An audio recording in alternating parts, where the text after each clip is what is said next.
Green Bay Packers at the 26th pick. Well, sorry, let me back that up. At the 30th pick, decide when the Miami Dolphins come on the clock that they were going to trade up and get the 26th overall pick from the Miami Dolphins. And so Joe Burrow goes first overall to Cincinnati. Obviously, we all knew that. We all knew Justin Herbert and Tua Tagovailoa were going to be gone in the top 10. Obviously, Tua went 5th to Miami. Justin Herbert went 6th to the the LA Chargers. And then after that, Jordan Love was kind of the next quarterback that we thought was going to fall off the board.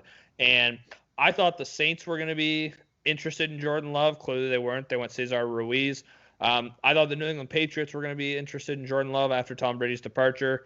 Obviously, they traded back out of the first round with the trade with the Chargers for the 23rd overall pick and moved to the 37th pick.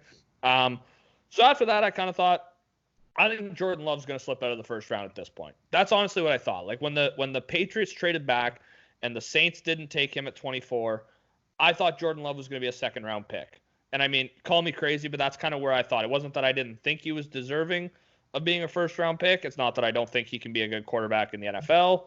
I just thought after those two teams passed and I looked at who was picking between 25 and 32, I just thought he was going to slip out of the first round. I thought he was going to be picked tonight, sometime between 7 and 8 o'clock in the first 6 or 7 picks of the NFL draft round 2 tonight. Mm-hmm. The Green Bay Packers call the Dolphins at 26, move up to the 26th spot, which I don't think they needed to personally in the first place. Let me just get that out of the way. I do not think if they wanted Jordan Love, they had to trade up to 26. Now, if you think somebody else is interested in him and you think somebody else could jump you and trade him, that's another story. I don't think they needed to do that. That's my personal opinion. That's not the point.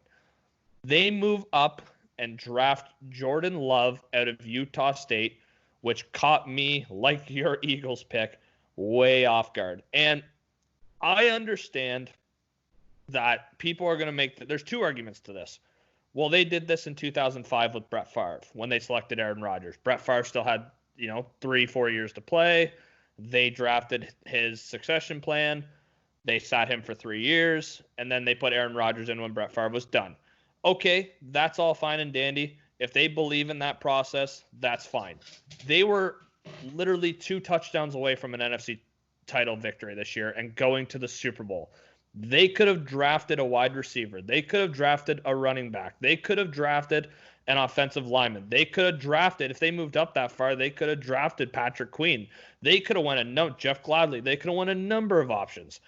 This pick, for me, I don't necessarily blame the Packers with Aaron Rodgers at 36 years old to start thinking about the long-term future of this organization, to start thinking about life post Aaron Rodgers. That I do not fault them.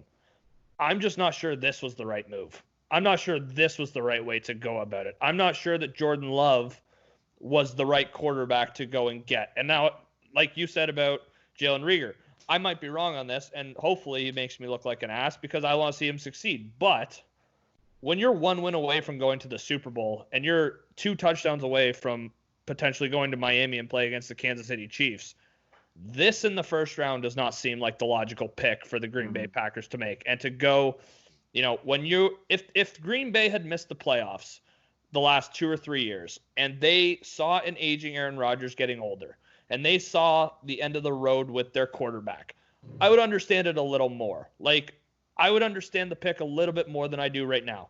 But when you're in the NFC title game, to draft the guy who you hope to take over from the current quarterback, for me, just made no sense last night. If they wanted to get Jalen Hurts in the 3rd round or Jacob Eason or Jake Fromm, I'm all ears later in the draft. I don't understand why you trade up when you were that close to playing in the Super Bowl. 4 slots, trade extra draft picks, and start thinking about the future now when you were that close to potentially winning a Super Bowl title just a few months ago. It really, that was the one pick that really, I was trying to make heads or tails of it, and I just couldn't. I don't know what you thought about the move and what the Packers' plans are, but it caught me way off guard. Oh, no, for sure. I was not expecting the Packers to draft Jordan Love in the first round. Like we said in our mock draft, like I'm not in love with Jordan Love. I just don't understand why people are so enamored with him. It's just like, it's like one of those things. It's like, you'll have something. I equate it to like a child, right? The NFL executives and NFL scouts are very similar to children. when two kids are playing, and then the one kid one kid has a toy in their section and they're not playing with it, they don't care about it, they don't want to play with it, they're playing with another toy. Then the other kid comes over and plays with that toy, their toy. Then they're like, no, I want that toy. No, that's my toy. You let me play with that. You can't play with that because I want to play with it now. And it's just this whole thing where somebody's like, oh, this is kind of interesting. Jordan Love's interesting. And then all these other NFL teams are like, oh, Jordan Love, Jordan Love, Jordan Love, Jordan Love, Jordan Love. It's like what? Did you watch him at Utah State? Like, oh yeah, all these weapons left. The guy was still missing people in the flat, like, constantly. It's like, if you watch any of his bad film, because every highlight package they show when that guy's drafted is obviously all good stuff. If you watch the bad stuff, the guy is just like, he's wildly inaccurate. He has poor decision making. It's just like, dude, in what world did you think that was a good pass? This pick to me made no sense. The Packers are have been a brutal drafting franchise for I don't even know how long. Aaron Rodgers has been their best pick since Brett Favre, probably, in the draft. And they didn't even select Brett Favre. The Falcons did. Well, that's what I mean. But I mean, they traded. It's like kind of like it was a pick. Yep. It's whatever. But the fact that in 15 years they haven't drafted a skilled position player is absolutely crazy. They don't ever go in free agency and get anybody. They don't build anyone from the draft. How do you expect your quarterback to do Aaron Rodgers has to pull rabbits out of his ass for the Packers to even be competitive in games? You got a running game with Aaron Jones now, so it's great. But when the running game doesn't work, like you saw in the NFC Championship game, what do? You have to pass the ball. And when you can't pass the ball because Devontae Adams is your only receiver, and they're just like, we'll double cover him and make you throw to Lazard and Geronimo Allison and Valdez Scantling or whatever his name is. You just can't do it. It's just these guys aren't good enough. And it's